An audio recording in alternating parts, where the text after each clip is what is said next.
அஸ்ஸலாமு இன்றைக்கி பண்ண போகிற ரெசிபி கோவக்காய் வறுவல். அதை எப்படி செய்யணும்னு பார்க்கலாம். இப்போ ஒரு பேன் வச்சுருக்கேன், அது ஹீட் ஆயிடுச்சு. இப்போ இதுக்கு தேவையான அளவு எண்ணெய் ஊற்றிக்கலாம். இப்போ பேனில் கோவக்காவுக்கு தேவையான அளவு எண்ணெய் ஊற்றியாச்சு. எண்ணெய் ஊற்றினோன்னா இப்போ நான் கட் பண்ணி வச்சுருந்தேன் இந்த கோவக்காவை இதில் ஆட் பண்ணிக்கிறேன். கோவக்காய் இந்த ஷேப்பில் தான் இருக்கணும், அப்போ தான் நல்லாயிருக்கும். வேறு ஷேப்பில் கட் பண்ணிங்கன்னா நல்லா இருக்காது. இந்த ஷேப்பில் கட் பண்ணால் தான் நல்லாயிருக்கும், சீக்கிரம் ஃப்ரை ஆகும்.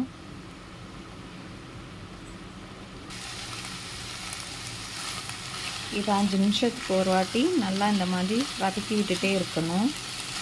இல்லைன்னா ஒன் சைடு வேகும், ஒன் சைடு வேகாது. ஸோ இந்த மாதிரி வதக்கி விட்டுட்டே இருங்க. இப்போ இதை மூடி போட்டு வேக வச்சிடுறேன். இப்போ கோவக்காய் குக் ஆகிட்டுருக்கு. இதுக்கு தேவையான அளவு நம்ம சால்ட்டு சேர்த்துக்கிறேன்.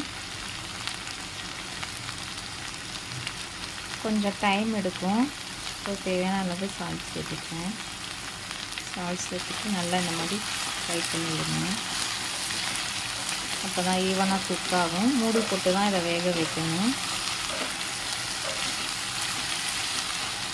கொஞ்சம் ஒரு 50% ஃப்ரை ஆனதுக்கப்புறம் இதுக்கு தேவையான மசாலாலாம் சேர்த்துக்கிறேன்.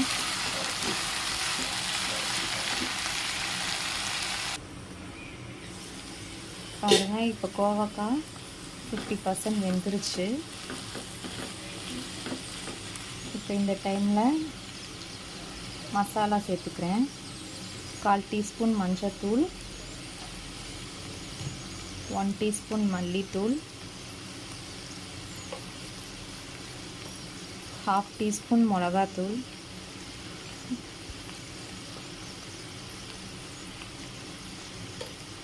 இன்னும் கொஞ்சம் மல்லித்தூள் ஆட் பண்ணிக்கிறேன். இதுக்கு மல்லித்தூளும் மிளகாத்தூளும் கொஞ்சம் எக்ஸ்ட்ரா சேர்த்தா தான் நல்லா டேஸ்ட்டாக இருக்கும். அது வறுவல் மாதிரி நல்லா இருக்கும்.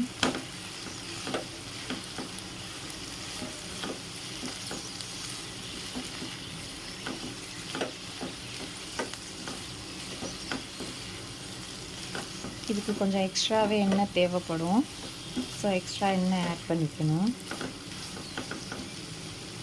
இப்போ மீடியம் ஃப்ளேமில் வச்சு இதை 5 மினிட்ஸ்க்கு ஒரு வாட்டி மூடி போட்டு வதக்கி விட்டுறணும். அப்போ தான் ஈவனாக குக் ஆகும். பாருங்கள், இப்போ கோவக்காய் வறுவல் நல்லா ரெடி ஆயிடுச்சு. பார்த்திங்களா, இந்த அளவுக்கு இருக்கணும். இது சாம்பார், ரசம், மோர் குழம்பு, தயிர் இந்த மாதிரி சைட் டிஷ்க்கு வச்சு சாப்பிட்லாம். நல்லா டேஸ்ட்டாக இருக்கும். கண்டிப்பாக ட்ரை பண்ணி பாருங்கள். சுகருக்கு அவ்வளோ நல்லது. இதில் நிறையா சத்துக்களும் இருக்குது, நிறையா ப்ராப்ளம் நல்லது. கொழுப்பை நல்லா கரைக்கும். டெய்லி 3 கோவக்காவை ஜூஸ் போட்டு குடிச்சிங்கன்னா வீக்லி 2 டைம்ஸ் நல்லா கெட்ட கொழுப்பெலாம் நல்லா குறைச்சி வெளியே வந்துடும். ஸோ நல்லா சாப்பாடு இது. உடம்புக்கு தேவையான சத்துக்களும் நிறையா இருக்குது. அதனால் சாப்பாட்டில் இதை சேர்த்துக்கோங்க. வாரத்தில் ஒரு வாட்டி கண்டிப்பாக இதை ட்ரை பண்ணி பாருங்கள்.